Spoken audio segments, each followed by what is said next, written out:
Manatee Village Historical Park is on a mission to save the oldest cemetery in Bradenton. SNN's Nadine Young has the story. Settlers donated a piece of land in 1842, which is now a part of history. This is the 1850 Old Manatee Burying Grounds. It's the first cemetery for Manatee County. Manatee Historical Village Supervisor Phaedra Carter wants to preserve and protect this land.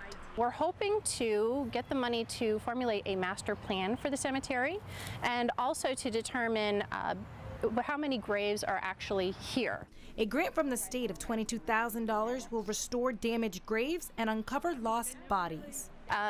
Part of this will be using ground penetrating radar to do a scan of the cemetery, and by using this machine they can determine if there have been disturbances in the ground and whether maybe a burial has taken place. Despite its outward appearances, Carter says the cemetery is in good condition. It has not been overly loved. Sometimes people who are well-meaning will undertake practices that are actually detrimental to the tombstones and to the historical landscape. She says cemeteries help connect our past with our future. Every tombstone has a story to tell. Cemeteries are very much like outdoor museums. Just by reading the names, the dates, the people who are here tell the story of a community. There's a unique story for every person who is buried here. John Cooper Pillow was the head surgeon at Andersonville Prison for a short time. In that time, he advocated for better treatment of the soldiers.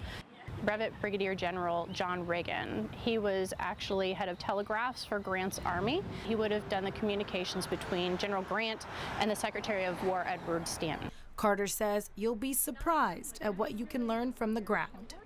Reporting in Manatee County, Nadine Young, SNN, the Suncoast News Network.